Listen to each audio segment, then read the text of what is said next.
आज आयुक्तांची भेट घेतलेली आहे.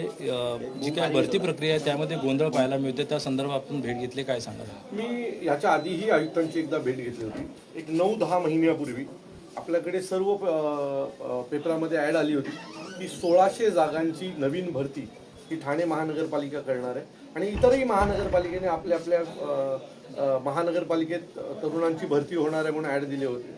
त्यानंतर या महाराष्ट्रातल्या लाखो तरुणांनी 1000 रुपये भरून त्यांचा फॉर्म भरला गेला. आज या प्रक्रियेला 9 महिने झाले. 9 महिन्यात फॉर्म भरून घेतल्याच्या नंतर कुठल्याही प्रकारची भरती प्रक्रिया ही सुरू झालेली नाही आहे.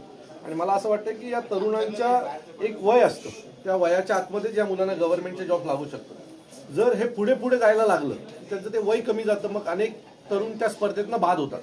सो 9 महिन्याच्या नंतरही जर ही भरती प्रक्रिया सुरू होत नसेल तर मला असं वाटतं नक्की अडथळा कोणाचा आहे. आता एका बाजूला तुम्ही भरती प्रक्रिया काढताय आणि दुसऱ्या बाजूला आता तुमचं एक नवीन टेंडर आलंय जे अग्निशामक दलाच्या बाबतीमध्ये आहे.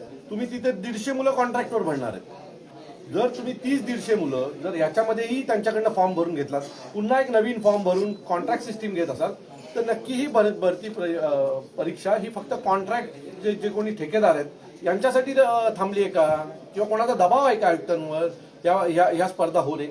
माझी विनंती आहे आयुक्तांना की ही जी प्रक्रिया आहे ही तात्काळ सुरू करावी.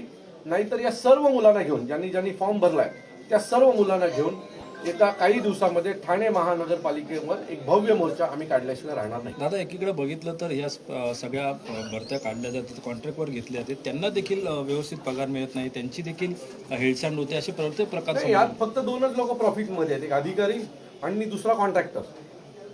ना त्या मुलांना पगार नीट मिळत आहे, ही मुलं वाऱ्यावर फिरतायत, इकडे जॉब लागेल म्हणून दुसरी काम पाहत नाहीयेत.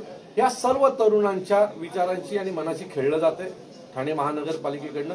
एवढी मोठी भरती तुम्ही काय निवडणुकीला स्वप्न दाखवण्यासाठी काढली होती का, की निवडणुकीचा प्रचाराचा भाग होता म्हणून भरती परीक्षा काढली होती तुम्ही? कळत नाही आम्हाला नक्की काय झालं, का थांबवली आणि करायची नव्हती, मग ऍड का काढली? ऍड काढली त्या मुलांकडनं पैसे का घेतलेत?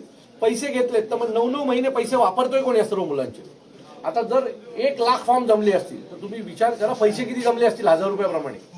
आता एवढे पैसे बिनव्याजी कंपनी वापरते, पैसे कंपनी वापरतच आहे ना. मग या मुलांना त्यांचा व्याज मिळणार आहे का? काय करणार काय? आयुक्तांनी समोर यावं आणि आम्हाला सांगावं ना एकदा की या मुलांच्या बाबतीत तुमच्या मनात काय, नक्की भरती होणार आहे की पुढचे सगळं काळ आम्ही कॉन्ट्रॅक्टवर आणि टेंडरवर जगणार आहोत, एकदा सांगावं. महानगरपालिकेमध्ये अवघ्या 600 जागाची फायरमॅनची भरती आहे. ऑगस्टमध्ये भरती प्रक्रिया सुरू होती आणि डिसेंबरमध्ये आम्हाला समजतं कॉन्ट्रॅक्टवरती भरती प्रक्रिया घेणार आहे, म्हणजे कॉन्ट्रॅक्टवरती 150 मुलं भरणार आहेत.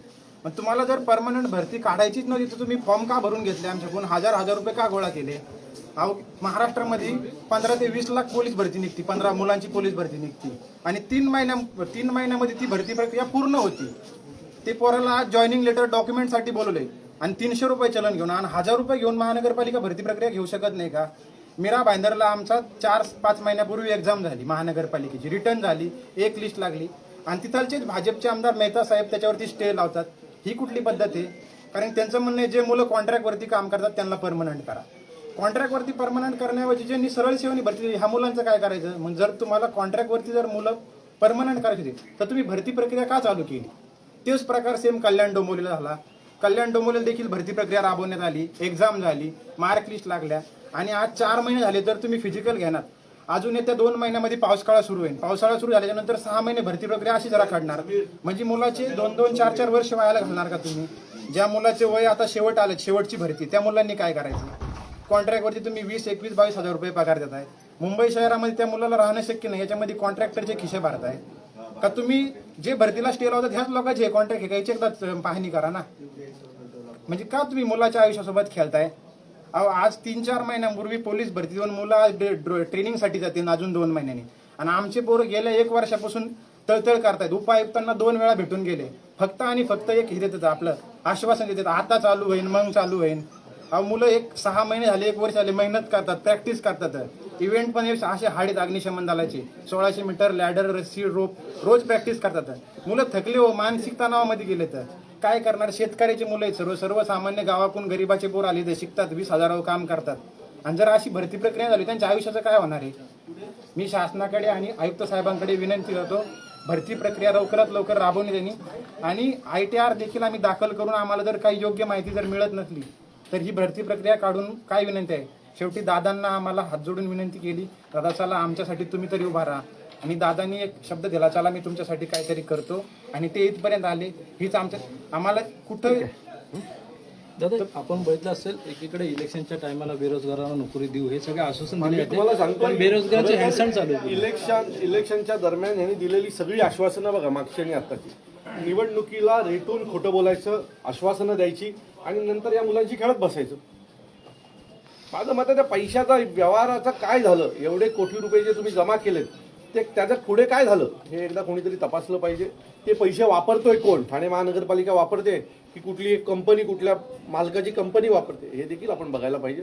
मी पुन्हा सांगतो, याच्या बाबतीत पुढच्या 15 दिवसात कुठल्याही प्रकारचा निर्णय आला नाही तर या सर्व तरुणांना घेऊन ज्यांनी फॉर्म भरलेत अशा सर्व तरुणांना ठाण्यात बोलवलं जाईल आणि ठाणे महानगरपालिकेवर एक भव्य मोर्चा हा आमच्याकडनं काढला जाईल.